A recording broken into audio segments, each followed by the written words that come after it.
کہ اے محبوب ہم دیکھ رہے ہیں، اللہ غنی، گویا رب کی نگاہ توجہ جو ہے، رب کی نگاہ رحمت جو ہے وہ محبوب کی طرف ہے، تو گویا ہمارے آقا علیہ الصلوۃ والسلام جو ہیں وہ رب عز و جل کی نگاہ، رب عز و جل کی نگاہ رحمت کا ایک مرکز ہیں۔ اسی طرح میرے نیچے اسلامی بھائیوں، اب ذرا آئیے کعبہ معظمہ کو روضہ رسول سے کمپیئر کرنا کیا غلط ہوگا، یا روضہ رسول کو کعبہ معظمہ کا بھی قبلہ کہنا یہ کعبے کی کہیں توہین تو نہیں؟ ایسا بالکل نہیں ہے، کیونکہ کئی حدیثوں میں بہت ساری باتیں کلیئر ہو جائیں گی۔ نبی پاک علیہ الصلوۃ والسلام فرماتے ہیں، ترمذی شریف کی حدیث ہے، کعبہ معظمہ کو دیکھ کر حضرت عبداللہ ابن عمر رضی اللہ تعالی عنہما نے کعبے کو دیکھ کر کیا فرمایا تھا؟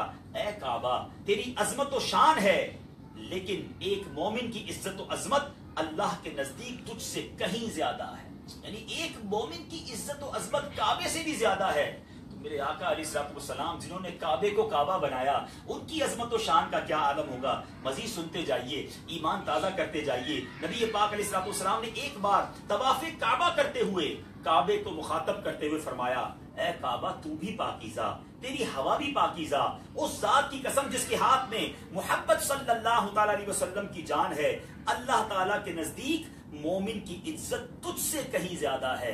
اللہ اکبر۔ تو مومن کی عزت کا عالم یہ ہے، تو میرے آقا علیہ الصلوۃ والسلام کی عزت کا عالم کیا ہوگا؟ اب ذرا اور سنیے اور ایمان تازہ کیجئے کہ سبحان اللہ، یہ کعبہ بنا کیسے؟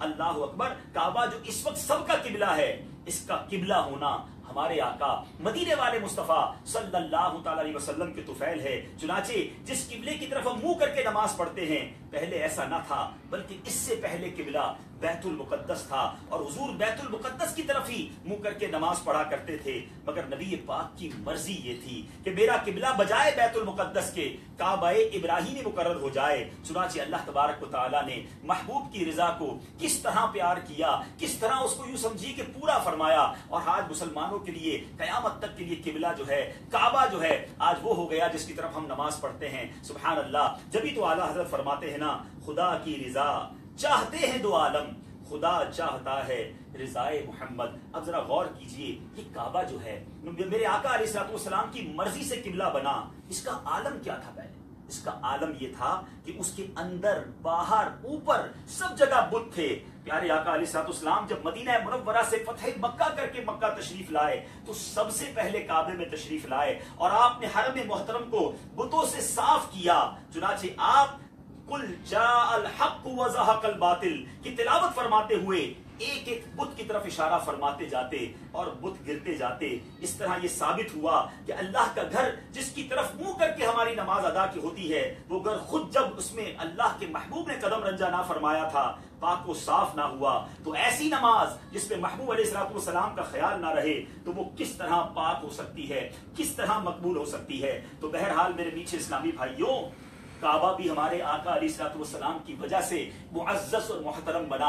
حجر اسود کو لوگ کیوں چومتے ہیں؟ نبی پاک نے اپنے ہاتھوں سے لگایا، حجر اسود کو چوما، آج رہتی دنیا اسے چومتی ہے۔ اللہ اکبر۔ ملتزم سے میرے آقا نے ہاتھ مس کیے، اپنا سینہ لگایا، اسے آنسو بہانے کا مقام قرار دیا۔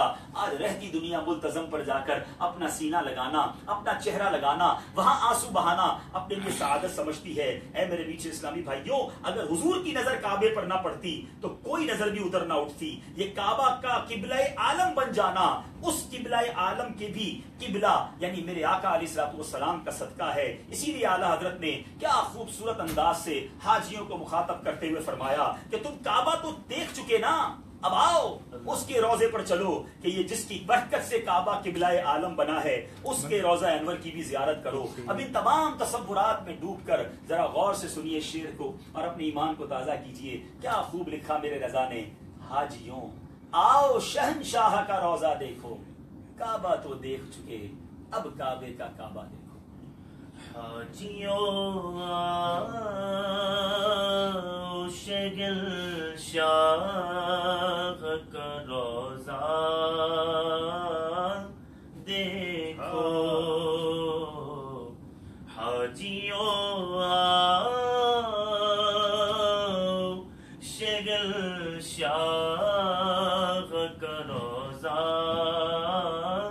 دیکھو، حاجیوں آؤ شگل شاہ روزہ دیکھو کعبہ تو دیکھ چکے کعبے کا کعبہ دیکھو کعبہ تو دیکھ چکے کعبے کا کعبہ دیکھو. سبحان اللہ. کبھی سوچا نہیں تھا کہ اس شعر کو اس طرح مدینہ منورہ میں پڑھنے سمجھنے اور سمجھانے کا موقع ملے گا کہ دیکھ کر کہیں گے کہ کعبہ تو دیکھ چکے کعبے کا کعبہ دیکھو. اللہ کریم آپ کو بھی یہ دربار بار بار دیکھنا نصیب فرمائے اور عشق کی آنکھوں سے دیکھنا نصیب فرمائے. دیکھنے والے تو بہت ہیں مگر اللہ مدینہ منورہ کی حاضری عشق کی آنکھوں سے کرنا نصیب فرمائے. عشق سے بھرے ہوئے دل کے ساتھ یہاں آنا نصیب فرمائے. ان فضاؤں کی خوشبو ان فضاؤں کی پاکیزگی اور تقدس کو سمجھنا چاہتے ہیں تو اس کے لیے عشق والی نعت ضروری ہے. کیونکہ شاعر لکھتے ہیں نا مدینے آ کے ہم سمجھے تقدس کس کو کہتے ہیں ہوا پاکیزہ پاکیزہ فضا سنجیدہ سنجیدہ مگر سمجھ اس کو آنی ہے جس کی سمجھ عشق والی ہے. بہرحال خوبصورت کلام بہت پیارا انداز. چلتے ہیں اگلے شعر کی طرف. اب یہاں میں اپنے فیس بک کے ناظرین سے اجازت چاہوں گا. سارا سلسلہ آپ کو یہیں دکھا دیں گے تو آپ مدنی چینل پر کیا دیکھیں گے. انشاءاللہ پھر کسی موقع پر آپ سے ملاقات ہوگی. اپنی دعاؤں میں یاد رکھیے گا. السلام علیکم ورحمۃ اللہ وبرکاتہ.